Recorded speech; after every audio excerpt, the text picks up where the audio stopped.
यहाँ पर आज बताने वाले हैं आपको मैकेनिकल इंजीनियरिंग में जो वर्कशॉप टेक्नोलॉजी का पेपर आता है वो कैसा आता है, किस टाइप के क्वेश्चन आपके एग्जाम में ज़्यादा पूछे जाते हैं और किस टाइप से आपको सभी क्वेश्चन को सॉल्व करना रहता है। तो सब कुछ आज आपको हम इस वीडियो के द्वारा बताएंगे। इसमें हम देखेंगे कौन से क्वेश्चन आपके सबसे पहले करने हैं, कौन से क्वेश्चन को लास्ट में करना है। तो सब कुछ आज आपको हम इस वीडियो के द्वारा बताएंगे और आपको ये भी बताएंगे कि किस प्रकार से आप लोग अपनी कॉपियों को लिखेंगे, खास तौर पर इस सब्जेक्ट को, क्योंकि बहुत से लोगों का बैक आता है और नहीं भी आता है। तो आप लोग घबराइएगा मत, बैक तो आपका आएगा नहीं अगर हमारी बातों को ध्यान से सुनेंगे। तो चलिए आज की इस वीडियो को करते हैं स्टार्ट। देखते हैं किस प्रकार से आपके एग्जाम में क्वेश्चन पेपर बनकर आता है और कैसे आप लोग उसको सॉल्व करेंगे। यह वीडियो जो है यह स्पेशली मैकेनिकल इंजीनियरिंग के स्टूडेंट के लिए, तो उनका ये मॉडल पेपर है। देखते हैं। सबसे पहले आपको कुछ बातों का ध्यान देना रहता है। देखिए, जितने भी मैकेनिकल इंजीनियरिंग के स्टूडेंट हैं उनमें सब एग्जाम मतलब पेपर ये सब होता है वर्कशॉप टेक्नोलॉजी का। तो देखिए, आपको ये सब पता होगा, बताने वाली बातें इसमें नहीं है कि आपका जो है 50 नंबर का क्वेश्चन होता है, 17 नंबर कम से कम लाना होता है, सब आप लोग जानते हैं। कुछ नोट्स दिए गए हैं, इसको पढ़ लीजिएगा कि सभी क्वेश्चन करने अनिवार्य हैं, क्या क्या नहीं ले जाना है, क्या क्या ले जाना है। आप लोगों ने फर्स्ट सेमेस्टर में एग्ज़ाम दिया था तो आपको सब कुछ पता होगा। ओके, कैसे कैसे क्या करना रहता है वो सब आपके कॉलेज के लोग जानते हैं, कैसे चेकिंग होती है सब तो आप लोग जानते हैं। ओके, चलिए क्वेश्चन देखते हैं।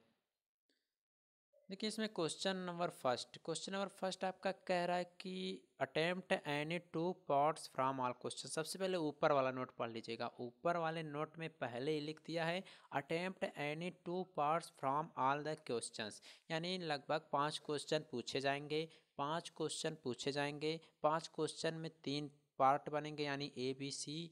तो फर्स्ट का ABC, सेकंड का ABC, थर्ड का ABC, फोर्थ का ABC, फिफ्थ का ABC। तो उसमें से करना क्या है, एनी टू पार्ट्स, तो सभी पार्ट्स के केवल दो दो क्वेश्चन का ही आपको आंसर देना है। सभी क्वेश्चंस का, सभी क्वेश्चन में केवल दो दो क्वेश्चन का आपको आंसर देना रहेगा। कैसे लिखना है, कौन सा क्वेश्चन कब करना है, इस सब आपको बताएंगे। आपको हम ये भी बताएंगे कि अगर आपने फर्स्ट क्वेश्चन कर लिया, फर्स्ट का मान लीजिए ए कर लिया, उसके बाद आप लोग थर्ड का भी कर दिए, फिर फर्स्ट का भी कर रहे हैं, तो इससे आपके मार्क्स पर क्या प्रभाव पड़ेगा सब आपको हम बताएंगे। तो आप लोग इस वीडियो को शुरू से लेकर लास्ट तक जरूर देखिएगा।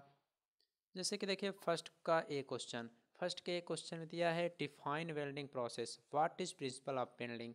यानी वेल्डिंग का प्रोसेस आपको बताना है, क्या क्या प्रोसेस है और इसके प्रिंसिपल को लिख देना है। वेल्डिंग का जो सिद्धांत है, क्या क्या है, तमाम प्रकार की वेल्डिंगें होती हैं, उन सबको आपको लिखना रहेगा। तो वेल्डिंग चैप्टर काफ़ी इंपॉर्टेंट है, वेल्डिंग चैप्टर को ध्यान से पढ़िएगा। यहाँ से आपका 10 नंबर का क्वेश्चन हर साल पूछा जाता है। 10 नंबर आपका जो है बिल्डिंग चैप्टर से हर साल पूछा जाता है। आप लोग उसको जरूर ध्यान से पढ़कर आइएगा। ओके, अगर बात करें एक्स्ट्रा यानी 15 नंबर का, टोटल 15 नंबर का पूछा जाएगा, जिसमें से 10 नंबर आपको मिल जाएंगे। दो ही करना रहेगा तब तो 10 नंबर मिलेगा, इसलिए इस चैप्टर को ध्यान से पढ़िएगा। अभी बीच में हम बताएंगे कैसे कैसे करना है और कंफ्यूज आप लोगों को एकदम भी नहीं होना है। इसमें आपका हिंदी में भी क्वेश्चन पूछा जाता है जो इंग्लिश में, जैसे वेल्डिंग का हिंदी में कुछ अलग अर्थ होता होगा, सब लोग वेल्डिंग ही कहते हैं। तो जिनको हिंदी वर्ड ना समझ में आए या इंग्लिश वर्ड ना समझ में आए, तो दोनों में आपका अनुवाद होता है। आपको पता ही है, आपने फर्स्ट सेमेस्टर में एग्जाम भी दिया है, तो आप लोग आसानी से दोनों तरफ देखकर तभी क्वेश्चन को सॉल्व कीजिएगा। क्योंकि इसमें कुछ वर्ड ऐसे होते हैं जिनका इंग्लिश इंग्लिश में ही लिखा रहता है, मतलब इंग्लिश जो है हिंदी में ही लिख दिया जाता है। जैसे वेल्डिंग है तो वेल्डिंग ही लिख दिया जाएगा, तो कन्फ्यूज नहीं होना है। कुछ इसमें जैसे कि अगर बात करें माउस की, तो माउस में बहुत से प्रॉपर्टी होती है मैकेनिकल की, तो उसमें प्लास्टिसिटी होती है। तो सब लोगों को प्लास्टिसिटी ज़्यादा याद रहता है, लेकिन उसका हिंदी लिख देगा प्लास्टिकता।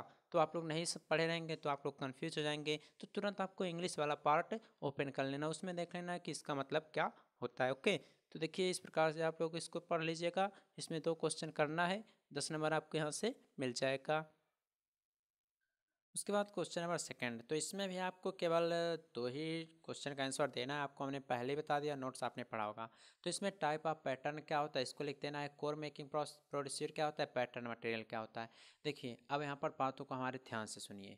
अगर आपको क्वेश्चन समझ में नहीं आ रहा है, जैसे दे दिया पैटर्न मटेरियल्स या कोर मेकिंग एंड प्रोसीड्यूर, अगर आपको समझ में नहीं आ रहा है तो आपने पढ़ा है पैटर्न के बारे में, आपने पैटर्न के बारे में पढ़ा है, हम आपसे ये नहीं कह रहे हैं कि आप लोग हमारी बातों को सुनकर ध्यान से लिखिएगा, ये सब हम नहीं कहेंगे आपके ऊपर। हम बस केवल आपको सलाह देंगे कि क्वेश्चन, अगर कोई भी क्वेश्चन ना आ रहा है तो उस स्थिति में आप लोग क्या करेंगे। ओके, अगर बैक नहीं लगाना है तो देखिए, टाइप्स ऑफ पैटर्न के बारे में पढ़ा है आपने, पैटर्न के बारे में पढ़ा होगा। पैटर्न मेकिंग, उसमें कई प्रकार के होते हैं, सेकंड होता है, सैंड होते हैं, तो अनेक प्रकार के होते हैं।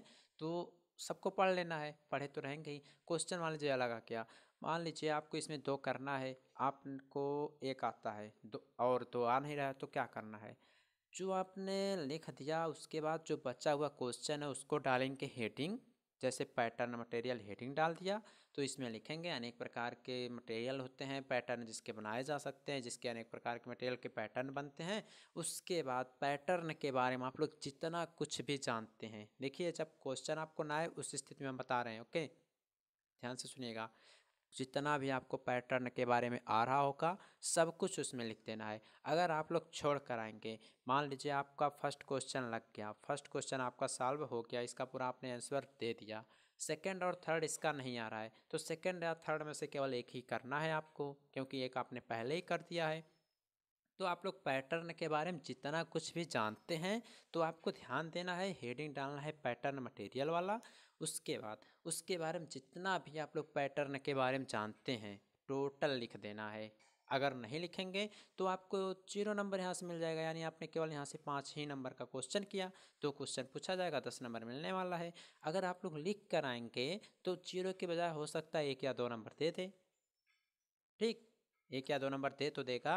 अब छोड़ कर आएंगे तो आपको 0 देगा, छोड़ कर आएंगे तो 0 देगा, लिख कर आएंगे, कुछ भी लिख कर आएंगे तो 1 या 2 नंबर आपको देगा। ओके, तो इस प्रकार से भी आप लोग अपना कवर कर सकते हैं। उसके बाद मान लीजिए क्वेश्चन नंबर 3 आपका करा, इसमें भी आपको करना रहेगा 2 क्वेश्चन, 2 क्वेश्चन इसमें भी करना है कि प्रॉपर्टी जो सैंड के बारे में आपको पढ़ लेना है। सैंड के बारे में देखिए, आपको हम फरवरी महीने में बताएंगे किस चैप्टर से कौन सा क्वेश्चन इंपॉर्टेंट है, कौन सा क्वेश्चन इंपॉर्टेंट नहीं है, किसको पढ़कर आप लोग आसानी से नंबर पा सकते हैं, किसको नहीं पढ़ेंगे तो क्या होगा, सब आपको हम बताएंगे। तो इसके बारे में देख लीजिए। अभी लास्ट में ये भी बता देते हैं, आपको बीच में बता देंगे कि कैसे कैसे आपको लिखना है कॉपी। अगला इसमें एक्सप्लेन टाइप ऑफ डाइज, और डाइज क्या है, डाई के प्रकार, प्रेस क्या है, ये सब आपको पढ़ना रहेगा। इन सबको भी हम बताएंगे आपको कौन सा क्वेश्चन इंपॉर्टेंट है कौन सा नहीं है। देखिए, करना है सभी में केवल 2 क्वेश्चन को और एक एक मॉडल पेपर, इसी प्रकार के आपके क्वेश्चन पूछे जाते हैं। अगला है right A short note. Use of plastic industrial use में, नहीं आपको पता है इंडस्ट्रियल यूज में क्या होता है प्लास्टिक का यूज, तो आपको करना क्या है इसको भी हम बता देते हैं।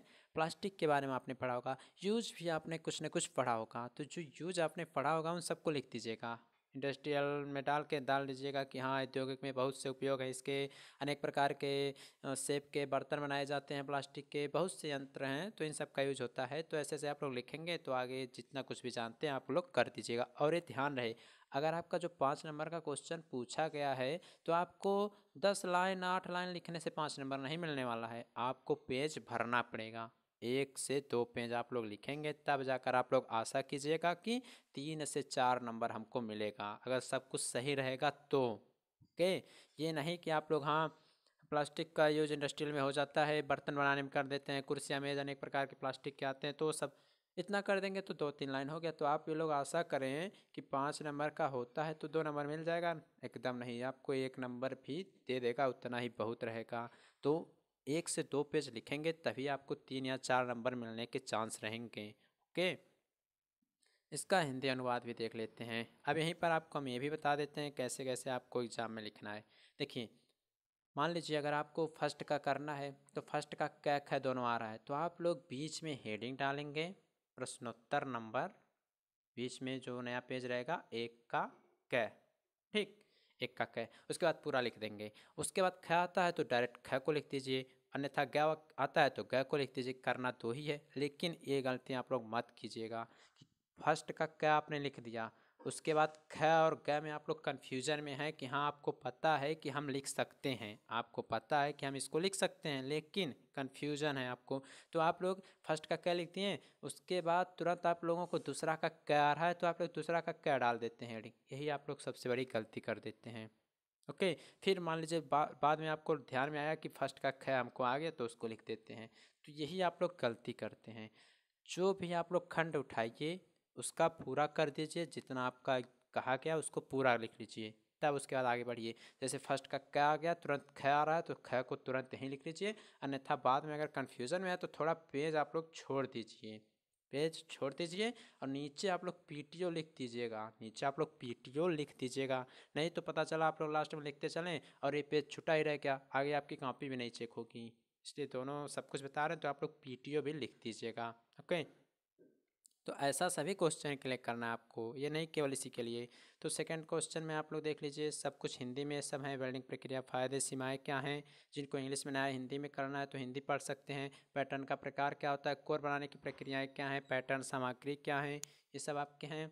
मोल्डिंग रेट के गुण बताइए, ये सब आपके हैं। डाई के प्रकार लिखना है, ओपन एंड क्लोज पंडा जो डाई हैं उनका क्या यूज है।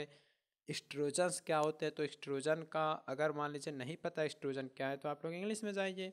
एक्सट्रूजन एक्सट्रूजन यहाँ पर भी है तो आप लोगों को अपना बुक का सहारा लेना पड़ेगा, तो बुक एग्जाम में मिलेगा नहीं, तो आप लोग थोड़ा पढ़ कर जाएँ, इंग्लिश वर्ड जहाँ तक हो सके ज़्यादा पढ़ें। ओके, उसी प्रकार आगे चलेंगे। क्वेश्चन नंबर 5 में प्लास्टिक का औद्योगिक के क्षेत्र में क्या उपयोग होता है उसको लिखना रहेगा। इंजेक्शन मोल्डिंग प्रक्रिया सिद्धांत क्या है इसको लिखना है। संपीड़न मोल्डिंग क्या होता है, इन सब को आपको लिखना रहेगा।